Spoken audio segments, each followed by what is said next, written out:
ସେଦିନ ଥିଲା କୁମାର ପୂର୍ଣ୍ଣିମା। କୁମାର ପୂର୍ଣ୍ଣିମା ଆମ ଗାଁରେ ବହୁତ ଧୁମଧାମରେ ପାଳନ କରାଯାଏ। ଦୁଇ ଛୋଟ ଛୋଟ ଝିଅଙ୍କୁ ବରକନ୍ୟା ବେଶ କରି ପ୍ରସେସନରେ ବୁଲାଯାଏ।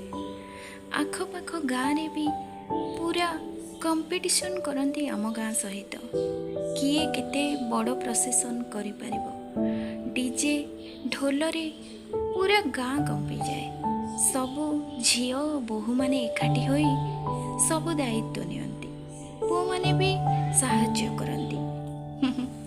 ମୋ ପିଲାଦିନର ସାଙ୍ଗ ସ୍ୱପ୍ନା ବହୁତ ସୁନ୍ଦର ଦିଶୁଥାଏ ସେଦିନ। ଶାଢ଼ୀ ପିନ୍ଧି ନିଜକୁ ବହୁତ ସଜେଇଥାଏ, ସତେ ଯେମିତି ତାର ବାହାଘର ହେଉଛି।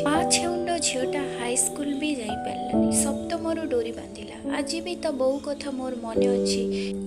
ଏଇ କାହାଣୀଟି କହିଲା ବେଳେ ତା ମୁହଁ ମୋ ଆଖି ଆଗରେ ନାଚି ଯାଉଛି। 4 ବର୍ଷରୁ ତାର ମୋର ସାଙ୍ଗ। କେତେଥର ବାହାନା କରି ସ୍କୁଲ ଯିବା ନାଁରେ ତାଙ୍କ ବାଡ଼ିରେ ବସି ଖେଳିଛୁ।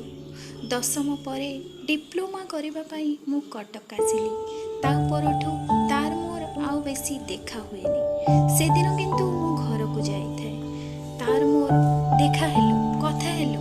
କୁମାର ପୂର୍ଣ୍ଣିମା ଦିନ ବହୁତ ମଜା ହେଲା। ଯେତେବେଳେ ସବୁ ପ୍ରସେସନ୍ ସାରି ଘରକୁ ଫେରିଲୁ, କାହିଁକି କେଜାଣି ସ୍ୱପ୍ନା ଆଉ କଥା ନ ହୋଇ ଘରକୁ ଚାଲିଗଲା। ଲାଗୁଥିଲା ଯେମିତି ତା ମନ ବୋଧେ ଦୁଃଖ ଅଛି। ମୁଁ ଭାବିଲି ତା ସାବତ ମା ବୋଧେ ତାକୁ କିଛି କହିଛି, କାଲି ଦେଖା ହେଲେ କହିବ। ଏଇଆ ଭାବି ଘରକୁ ଆସିଲି। ରାତି 12ଟା ହେଲାଣି। ବାପା ରାଗିଲେଣି। ଖାଇସାରି ଶୋଇବାକୁ ଗଲି। ବିଛଣାରେ ପଡ଼ୁ ପଡ଼ୁ ପ୍ରବଳ ନିଦ। ତା ପରଦିନ ଉଠୁ ଉଠୁ 8ଟା ବାଜିଗଲାଣି। ହଠାତ୍ କି ଜୋରରେ କାନ୍ଦକଟା ଶୁଣି ନିଦ ଭାଙ୍ଗିଗଲା। ମୁହଁ ଧୋଇ ବାହାରକୁ ଗଲି। ସ୍ୱପ୍ନାର ଘର ଆଗରେ ବହୁତ ଲୋକ ଜମା ହୋଇଥାନ୍ତି। କାନ୍ଦ ବୋବାଳି ଶୁଭୁଥାଏ। ଯାଇ ଦେଖେ ତ ସ୍ୱପ୍ନାର ବାପା ମୋତେ ଧରି ଭୋ ଭୋ ହୋଇ କାନ୍ଦିବାକୁ ଲାଗିଲେ ଓ କହିଲେ ସ୍ୱପ୍ନା ଆଉ ନାହିଁ। ସେ ମୁହୂର୍ତ୍ତରେ ମୁଁ ବିଶ୍ୱାସ କରିପାରିଲି ନାହିଁ ଯେ କାଲି ରାତି 12ଟା ପର୍ଯ୍ୟନ୍ତ ମୁଁ ଯାହା ସାଙ୍ଗରେ ହାତ ଧରାଧରି ହୋଇ ବୁଲୁଥିଲି, ସିଏ ଆଉ ଏ ଦୁନିଆରେ ନାହିଁ। ମନେ ମନେ ପ୍ରଶ୍ନ ଆସୁଥାଏ, ସ୍ୱପ୍ନା କାହିଁକି ଏମିତି କଲା? ଥରୁଟିଏ ହେଲେ କିଛି କହିଥାନ୍ତା। କିଛି ଭଲ ଲାଗୁନଥାଏ। ଘରେ ରହିବା ପାଇଁ ଇଚ୍ଛା ବି ହେଉନଥାଏ।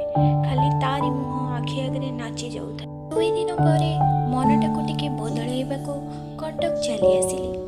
ପରେ ଜାଣିବାକୁ ପାଇଲି ସେ କାଳେ ଆମ ପଡ଼ିଶା ଘର ପାଖ ଜଣେ ପୁଅକୁ ମନ ଦେଇ ଭଲ ପାଉଥିଲା, ଆଉ ତାକୁ ବାହା ହେବା ପାଇଁ ଜିଦ୍ ଧରି ବସିଥିଲା। ତାକୁ ପାଇବା ପାଇଁ ସନ୍ତୋଷୀ ମା ବ୍ରତ ମଧ୍ୟ କରୁଥିଲା। ବ୍ରତ 4 ଦିନ ହେବ ଉଜେଇଥିଲା।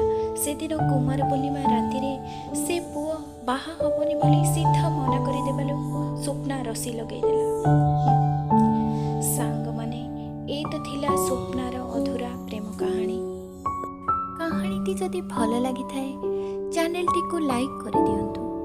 ଏମିତି ନୂଆ ନୂଆ କାହାଣୀ ଶୁଣିବା ପାଇଁ ଚ୍ୟାନେଲଟିକୁ ସବସ୍କ୍ରାଇବ୍ କରିନିଅନ୍ତୁ। ପୁଣି ଏକ ନୂଆ କାହାଣୀ ସହିତ ଆପଣମାନଙ୍କ ସହିତ ସାକ୍ଷାତକାର। ତେବେ ସେ ପର୍ଯ୍ୟନ୍ତ ବିଦାୟ।